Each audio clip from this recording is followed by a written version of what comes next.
আল্লাহর বিধানের জন্য সেখানে যায় নাই। কেউ গিয়েছে ধরেন যে 10 বছর লুটপাট করেছে, জুলুম করেছে, দুর্নীতি করেছে, বিদেশে টাকা পাচার করেছে, যে মেয়েটাকে পছন্দ হয়েছে উঠাই নিয়ে আসছে, ঠিক আছে, চুরি করছে, ওই ক্ষমতা কাজে লাগায় সে হল দখল করছে, জমি দখল করছে, ব্যাংক দখল করছে, কোম্পানি দখল করছে। সে ওই মজাটা বুঝছে আর কি, ক্ষমতার মজা কি, ওর অর্থে মজা বললাম আর কি, ঠিক আছে। সে বুঝতে পারছে যে হ্যাঁ, ক্ষমতা থাকলে আমার এই জিনিসগুলো আমি তো পাবো। এই জন্য দেখেন, হাজার বার মায়ের খাইলেও, নেতাকর্মী জীবন দিলেও সে ওই রাজনীতি থেকে সরে যায় না, তাই না? 10 বছর মায়ের খায়, আবার আসে না, আমাকে চাইতে হবে, কারণ ওখানে কি মজা আমি তো জানি। ওইটা যদি একবার পাই তাহলে আমি আবার এইগুলা পাবো, তাই না বিষয়টা? তো ওদের একটা উদাহরণ দিয়ে বোঝালাম। এই জন্য দেখেন, তারা তাদের এই রাজনৈতিক মুভমেন্ট থেকে কখনো সরে যায় না। সরে যায় কখনো? যায়নি, যায় না, যাবেও না। কারণ তারা ওর অভিজ্ঞতা অর্জন করেছে, তারা ওর মজাটা বুঝেছে। কিন্তু আমরা কখনো ওখানে গিয়ে আল্লাহর বিধান কি কায়েম করতে পেরেছি? আমরা তো ওখানে গিয়ে ন্যায় বিচার, ইনসাফ, হ্যাঁ, তারপরে আপনার আল্লাহর বিধান, শরিয়া আইন, তারপরে হুদুদ, কিসাস, এই যে বিষয়গুলো আমরা তো বাস্তবায়ন করতে পারি নাই। আমাদের ওই অভিজ্ঞতাটা নাই। তো এই কারণে আমাদের মধ্য থেকে আলোচনা উঠে গেছে আস্তে আস্তে, খুব কম, লিমিটেড। কিন্তু আমরা যদি একবার ওখানে যেতে পারি, তখন দেখবেন আপনারাও বা আমরাও ওইটা ছাড়তে চাবো না। কারণ আমরা জানি ওখানে গেলে ইসলামকে কত বড় পরিসরে কায়েম করা যাবে ইনশাআল্লাহ, তাই না? আমরা ইসলামিক সেন্সে বলছি, আমরা ওখানে গেলে বুঝতে পারবো যে আমরা কত বড় পরিসরে ইসলামের খেদমত করতে পারবো ইনশাআল্লাহ। যেহেতু আমরা যেতে পারি নাই, তাই আমাদের মধ্যে ওই অভিজ্ঞতাটা কিন্তু এখন অর্জিত হয় না। এই কারণে আলোচনাগুলোর দরকার, যে ওখানে গেলে কি পেতে পারেন বা সুফলটা কি হতে পারে, আর না গেলে কি কুফলগুলো হচ্ছে। শুধু পয়েন্টগুলো বলবো। 1 নাম্বার, যদি একটা ইসলামিক সরকার আমাদের মাথার উপরে আসে এবং একটা ইসলামপন্থী রাষ্ট্র আমরা সামনে কায়েম করতে পারি, সামনে বলতে হতে পারে 5 বছর পরে, 10 বছর পরে, যদি কায়েম করতে পারি ইনশাআল্লাহ, তাহলে সর্বপ্রথম আমরা পুরো দেশে সালাত কায়েম করতে পারবো। সালাত কায়েম করতে পারবো, কায়েম। আমরা এখন নামাজ পড়ি, তাই না? নামাজ কায়েম করি ব্যক্তি জীবনে, পারিবারিক জীবনে, কিন্তু আমরা জাতিগতভাবে কিন্তু নামাজ কায়েম করতে পারি না। আপনি তো চার্জ করতে পারছেন না। আমাদের মুরব্বী ওলামায়ে কেরাম অনেকে এখানে আছেন, যে কয়েক বছর আগেই মদিনায় যারা নামাজ পড়তো না, দোকান খোলা থাকতো না আমাদের সময়, তাদেরকে ধরে নিয়ে যাইতো না, গারামা দিত, জরিমানা, অনেকে তো পিটাইতো, জেলও দিত, অনেকে ওই মরুভূমিতে গিয়ে রেখে দিয়ে আসতো, হাইটে শাস্তি। মানে নামাজ যদি রাষ্ট্র চায় তাহলে জনগণকে পড়াতে পারে।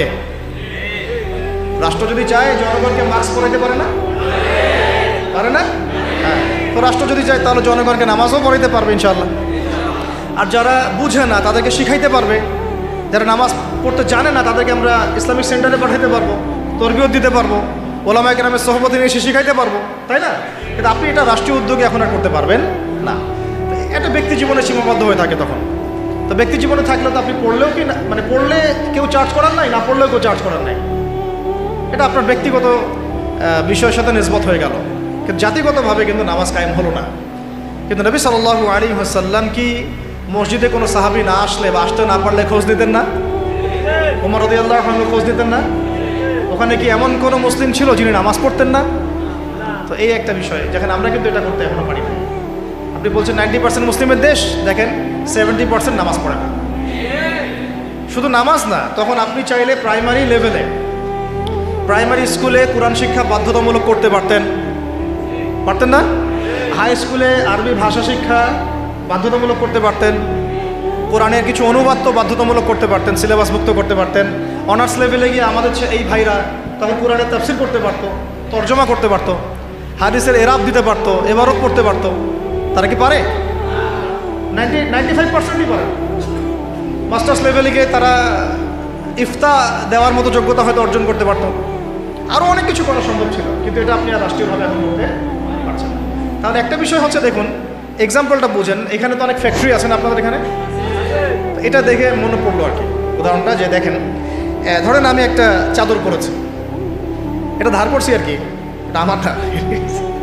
ধরেন আমি একটা চাদর পরেছি, এখন এই চাদরটা ধরেন যে এক ভাই হাতে সেলাই করছে, 10 জন মিলে হাতে সেলাই করছে, 10টা চাদর উৎপন্ন হচ্ছে, আর এখানে একটা চাদর তৈরির ফ্যাক্টরি আছে, চাদর তৈরির ফ্যাক্টরি আছে। উৎপাদন কার বেশি হবে? ইসলামিক রাষ্ট্র হচ্ছে একটা ফ্যাক্টরির মতো কাজ করবে, যা ইসলাম আরও অনেক বেশি ছড়াই দিতে পারবে, যেটা ব্যক্তিগতভাবে অতটা সম্ভব হয়ে ওঠে না। দাওয়াতের মাধ্যমে হয়, দাওয়াতের মাধ্যমে ব্যক্তিগত ইসলাম হয়, মানুষ ফিরে আসে, কিন্তু বড় পরিসরে ইসলাম কায়েম হয় না। বরং আমরা ইসলাহের যত মেহনত করি, ওরা ওদের শয়তানি শক্তি দিয়ে ওইটাকে আবার নস্যাৎ করার চেষ্টা করে, তাই না? আমরা ইসলাহ করে মানুষকে আল্লাহর পথে ডাকার চেষ্টা করি, ওরা গান বাজায় দিল, কনসার্ট করাই দিল, পর্নোগ্রাফি চালু করে দিল, মেয়ে নাচাই দিল, আল্লাহ বিরুদ্ধে আইন 4টা-5টা চালু করে দিল, বাস আপনার মেহনতের উপর পানি পড়ে গেল, তাই না বিষয়টা? অথচ যদি আমরা একটা ইসলামিক স্টেটের দিকে যেতে পারতাম, ইসলামিক রাষ্ট্র ব্যবস্থার দিকে, তাহলে ওই ক্ষমতা আমাদের হাতে থাকতো যে তারা উপরের লেভেল থেকে ইসলাম বিরোধী কোনো শক্তিকে মানে আমাদের উপর চাপিয়ে দিতে পারত না। 1 নম্বর হচ্ছে আমরা নামাজ প্রতিষ্ঠা করতে পারতাম জাতিগতভাবে, যেটা আমরা এখন পারছি না। 2, আমরা জাকাত কায়েম করতে পারতাম, জাকাত প্রতিষ্ঠা করতে পারতাম রাষ্ট্রীয়ভাবে। এটা মুসলিমদের জন্য বলছি, নামাজ এবং জাকাতের বিষয়গুলো। অমুসলিমদেরকে নিয়ে তো আমাদের এখন এভাবে ফিকির নাই। তারা আমাদের রাষ্ট্রে থাকবে, আমরা সহ অবস্থান করব, আমরা তাদের ধর্ম পালনে কোনো বাধা দিব না, আবার আমরা তাদের ধর্ম পালনের অংশও হব না। মানে না আমি মূর্তি ভাঙতে যাব, আর না আমি মূর্তি পাহারা দিব, আর না আমি মূর্তি গড়ে দিব। তারা লাকুম দিনুকুম ওয়ালিয়া দিন, তোমাদের দিন তোমরা পালন করো, আমাদের দিন আমরা পালন করব। এবং তোমরা আমাদেরকে জিজিয়া দিবা। কি দিবা? এই জিজিয়া কেন দিতে হবে? কারণ এই জিজিয়ার বিনিময়ে আমরা তাদের জান, মাল, সম্পদ, সন্তান সব কিছু নিরাপত্তার দায়িত্ব নেব, যেটা মদিনা রাষ্ট্রে ছিল। এটাকে বলা হয় যে তারা ইসলামিক রাষ্ট্রের মধ্যে আমাদের জিম্মায় থাকে, আমাদের জিম্মায় থাকে। ওই জিম্মা শব্দও তো এরা বুঝে না, এরা মনে করে জিম্মা মানে মনে হয় জিম্মি, হ্যাঁ তাই না? বলে না যে জিম্মি করে ফেলছে। জিম্মি মানে তো একজনকে অন্যায়ভাবে আটকে রাখা, এটাকে জিম্মি। এই দেখেন আরবির যে কত অবস্থা খারাপ আমাদের দেশে। জিম্মি আর জিম্মা এটা কি এক হইল? জিম্মি হচ্ছে কি কাউকে অন্যায়ভাবে আটকে রাখা, আর জিম্মা মানে আপনার জান আমার জান, আপনার মাল আমার মাল, আপনার সন্তান আমার সন্তান, আপনার পরিবার আমার পরিবার। আপনি আমাকে জিজিয়া দিবেন, আপনার পুরো জান, মাল, ইজ্জত, পরিবারের দায়িত্ব আমাদের। কেউ আপনাদের দিকে বাঁকা চোখে তাকাইতে পারবে না।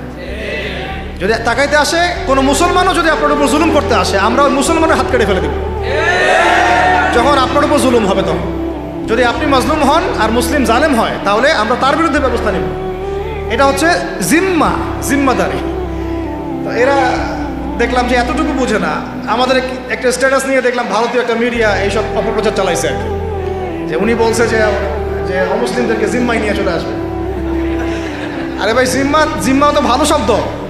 জিম্মা এত বড় শব্দ যে মানে আমার সন্তান যদি আপনার বিরুদ্ধে অন্যায় করে, আমি আমার নিজের হাতে সন্তানকে শাস্তি দিব, এটা হলো জিম্মা। যাই হোক, এটা তারা বুঝে না। এটা তাদের জন্যে না, এই সালাত এবং যাকাতের বিষয়টা কাদের জন্য না? মুসলিমদের জন্য। অমুসলিমদের জন্য এটা নয়। আমরা তাদেরকে দাওয়াত দিব। কি করব? তাদেরকে দাওয়াত দিব। যাকাত প্রতিষ্ঠা করা সম্ভব কিভাবে? আমরা রাষ্ট্রীয়ভাবে আমাদের যাদের নেশাব পরিমাণ সম্পদ হয়েছে, একেবারে তালিকাভুক্ত করে, সুমারি করে, একটা প্রশাসনের বাহিনীকে লাগিয়ে দিয়ে এইটাকে আমরা মানে উত্তোলন করতে পারি কিনা? নবী সাল্লাল্লাহু আলাইহি ওয়াসাল্লাম করেছিলেন কিনা? আবু বকর সিদ্দিক, ইবনুল খাত্তাব বিন আফফান, উসমান বিন আফফান, আলী ইবনে আবি তালেব, তারা করেন নাই? তখন কি এই যাকাতের অর্থগুলো গরিব মানুষের কাছে সমানভাবে বন্টন করা হয় নাই? যাকাতের 8টা খাতে। এবং তখন কি সমাজের মধ্যে গরিব মানুষের সংখ্যা বেশি ছিল না কম? একজনও খুঁজে পাওয়া যায় তো? ওয়াল্লাহি এখনও যদি আমরা যাকাত ভিত্তিক অর্থ ব্যবস্থা চালু করতে পারতাম, তাহলে আমাদের সমাজে কোনো গরিব মানুষ থাকতো না। আপনাদের যত ওই কমিউনিজমের মতবাদ আছে, আর ওই পুঁজিবাদ আছে, আর এই সমাজতন্ত্র আছে, হ্যাঁ, আর এই যে আরও যত মতবাদগুলো আছে, ওয়ার্ল্ড ব্যাংকের, IMF-এর, হ্যাঁ, ফেডারেল রিজার্ভ ব্যাংকের, এই সমস্ত মতবাদগুলোই ফেল করছে। মানবতার কল্যাণে তারা কিছুই করতে পারে নাই। মানবতার কল্যাণে প্র্যাকটিক্যালি কাজ করে দেখিয়েছেন নবী মুহাম্মদ সাল্লাল্লাহু আলাইহি ওয়াসাল্লাম কিভাবে ইসলামী এবং যাকাত ভিত্তিক অর্থ ব্যবস্থার মধ্য দিয়ে সমাজের দরিদ্র মানুষের হক আদায় করতে হয়, এটা তিনি দেখিয়ে দিয়েছেন। আপনারা সেটা কিছুই করতে পারেন না। খালি এসব গদবাধা আমাদেরকে ইকোনমিক্সের বই পড়াইছেন। ইকোনমিক্সের কি করছেন? বই পড়াইছেন। আর ইকোনমিক্সের পড়া এত জরুরি এই যুগে, ইসলামিক ইকোনমিক্স না হলে যে আমাদেরকে কিভাবে তারা সুদখোর বানাচ্ছে আপনি চিন্তাও করতে পারবেন না। সাম্য তো কায়েম করতে পারেনি নাই, ইনসাফ তো করতে পারেনি নাই, বরং মানুষকে খাইয়েছেন রিবা, সুদ, ঘুষকে জায়েজ করছেন, দুর্নীতি হয়েছে, টাকার মান কমানো বাড়ানো নিয়ে ইনফ্লেশন করেছেন, গরিবের রক্ত চুষে খাইছেন। হ্যাঁ, একটা অংশ দিন দিন ধনী হয়েছেন, বাকি অংশকে গরিব বানাইছেন। মানুষের রক্তচোষা, শ্রমিকদের রক্তচোষা, গরিবদের রক্তচোষা অর্থনীতি দিয়েছেন মানুষকে, এবং এর ফলে মানে বৈশ্বিক জুলুম আপনারা প্রতিষ্ঠা করেছেন এই অর্থনীতি সিস্টেমের মধ্য দিয়ে। এইটা নিয়ে কথা বলতে গেলে আমার 1 ঘন্টা সময় লাগবে, এটা আমি অন্য একদিন বলবো ইনশাল্লাহ। শুধু এই টপিকের উপর কথা বলবো ইনশাল্লাহ, যে বর্তমান অর্থ ব্যবস্থার ধোঁকাবাজি, বর্তমান অর্থ ব্যবস্থার অর্থনৈতিক সিস্টেমের ধোঁকাবাজি আপনি শুনলে আপনার চোখ কপালে চলে যাবে। আসলে যারা কম জানে ওরা ঘুমাইতে পারে শান্তিতে, যারা আসলে জানে তারা ঘুমাইতে পারে, বুঝছেন? আসলে সত্য কথা এটাই। এত ধোঁকাবাজি হয়েছে অর্থনীতির মধ্যে, এমনভাবে গরিব মানুষকে নির্যাতন করা হয়েছে, এমনভাবে ওদের রক্ত চোষা হয়েছে। আল্লাহর কসম করে বলতেছে, বাংলাদেশের বেশিরভাগ মানুষ এটার হদিসই নাই তাদের, তারা জানেই না। আল্লাহ পাক আমাদেরকে বোঝার তৌফিক দান করেন। এখন এই যাকাত ভিত্তিক অর্থ ব্যবস্থা প্রতিষ্ঠা করা কিন্তু এখন ব্যক্তিগতভাবে সম্ভব নয়। ব্যক্তিগতভাবে সম্ভব, রাষ্ট্রীয়ভাবে যদি রাজনৈতিক ক্ষমতায় আমরা যেতে পারতাম ইসলামপন্থীরা, তাহলে এটা সম্ভব ছিল ইনশাআল্লাহ। 3 নাম্বার দেখুন যে আমাদের যে বাজার আছে, বাজার বলতে 2 রকম বাজার, একটা হচ্ছে আঞ্চলিক বাজার, একটা হচ্ছে বিশ্ব বাণিজ্য। এই দুটো বাজারের মধ্যে হারাম আছে না, হারাম পণ্য আছে না, মাপে কম দেওয়ার বিষয় আছে না, সিন্ডিকেট আছে না, থার্ড পার্টির তেলেসমাতি আছে না, এই সমস্ত বিষয়গুলোকে আমরা নিয়ন্ত্রণ করতে পারছি না। কিন্তু ইসলামী অর্থ ব্যবস্থা থাকলে বা ইসলামী বাজার ব্যবস্থা থাকলে, ইসলামিক যদি আমরা কী বল সাম্যের ইকোনমি যদি আমাদের সামনে থাকতো, তাহলে আমরা এই প্রত্যেকটা হারামকে বন্ধ করতে পারতাম ইনশাআল্লাহ। আমরা এই মজুদদারিগুলো বন্ধ করতে পারতাম, আমরা সিন্ডিকেট বন্ধ করতে পারতাম, আমরা এই যে ইনফ্লেশন বন্ধ করতে পারতাম, আমরা এই বাজারের যে জুলুমগুলা, দুর্নীতিগুলো, এগুলো বন্ধ করতে পারতাম। এগুলো কিন্তু আমরা বন্ধ করতে পারছি না, বরং ইনস্ট্যান্ট শাস্তির আওতায় আনা সম্ভব ছিল, আমরা এটা করতে পারছি না শুধুমাত্র ইসলামিক বিধান না থাকার কারণে। আল্লাহ পাক আমাদের বোঝার তৌফিক দান করেন। তারপরে দেখুন 4 নম্বর হচ্ছে আমাদের পুরো অর্থ ব্যবস্থায়, এটা ভালো করে বোঝেন, পুরো অর্থ ব্যবস্থায় ইকোনমিক সিস্টেমের মধ্যে 3টা জিনিস খুব মোটা দাগে আছে। একটা হলো জুলুম, একটা হলো খেয়ানত, একটা হচ্ছে দুর্নীতি। বললাম জুলুম, খেয়ানত, দুর্নীতি, এই 3টা আমরা দূর করতে পারি নাই আমাদের অর্থ ব্যবস্থা থেকে। যদি ইসলামিক অর্থ ব্যবস্থা থাকতো, যাকাত ভিত্তিক, সাদাকা ভিত্তিক, কৃষি ভিত্তিক, শিল্প ভিত্তিক, হালাল বাণিজ্য, আঞ্চলিক এবং বৈশ্বিক, তাহলে দেখতেন ইনশাআল্লাহ সমস্ত জায়গা থেকে জুলুম, তারপরে আপনার এই খেয়ানত এবং এই দুর্নীতি একটাও স্থান পেত না। কারণ এটাতে জনগণকে আমরা তখন আল্লাহর কাছে জবাবদিহি করতে বাধ্য করতাম এবং আল্লাহ পাকের বিধান অনুযায়ী বিচার ফয়সালা করতাম। আল্লাহ পাকের বিধান অনুযায়ী বিচার ফয়সালা করা হতো, তখন তারা এই সাহসটা পেত না। 5 নম্বর হচ্ছে দেখুন যে ইসলাম বিরোধী যত মতবাদগুলো আছে, যেমন ধরেন কয়েকটার কথা তো বললাম, যেমন ইসলাম বিরোধী অনেক মতবাদ, আসলে তারা তো বুঝতে পারেন না যে কমিউনিজম একটা ইসলাম বিরোধী মতবাদ, সেকুলারিজম একটা ইসলাম বিরোধী মতবাদ, এগুলো তো পলিটিক্যাল, এর বাইরে সামাজিক অনেক ব্যাপার আছে। যেমন ইসলাম বিরোধী বিভিন্ন মতবাদ, সংস্কৃতি, কাদিয়ানি মতবাদ, ধরেন যত ইসলাম বিরোধী মতবাদগুলো আছে, এইগুলোকে রাষ্ট্রীয়ভাবেই আস্তে আস্তে আস্তে মিটিয়ে ফেলা সম্ভব ছিল। কিন্তু ইসলামী রাষ্ট্র ব্যবস্থা না থাকলে এটাকে আপনি মেটাতে পারবেন না, বরং তারা সমাজে আধিপত্য বিস্তার করার চেষ্টা করবে এবং তারা ফ্লুয়েন্টলি তাদের মিশনে কাজ করতে শুরু করবে, যেটা আমরা দেখেছি তারা কাজ করছে। কাদিয়ানিদেরকে কেউ ঠেকাচ্ছে কি? না। ইসাই মুসলিমদের ফেতনা কি কেউ ঠেকাতে পারছি? আমরা হয়তো দাওয়াত দিতে পারছি, বুঝাতে পারছি, ওদের এলেমের এগেনস্টে আমরা আমাদের এলেম জাহির করতে পারছি, মোনাজারা হচ্ছে, কিন্তু ওদের উপর কোনো কঠোর ব্যবস্থা কিন্তু আমরা গ্রহণ করতে পারছি না। ওটা ব্যক্তিগতভাবে সম্ভব হচ্ছে না, কিন্তু রাষ্ট্র থাকলে আমরা পারতাম, 6 নম্বরটা খুব বেশি ইম্পর্টেন্ট, এটা আমাদের জন্য খুব বেশি ইম্পর্টেন্ট এই কারণে যে এটা জাতির মেরুদণ্ড। আমাদের জাতির মেরুদণ্ড কি? শিক্ষা।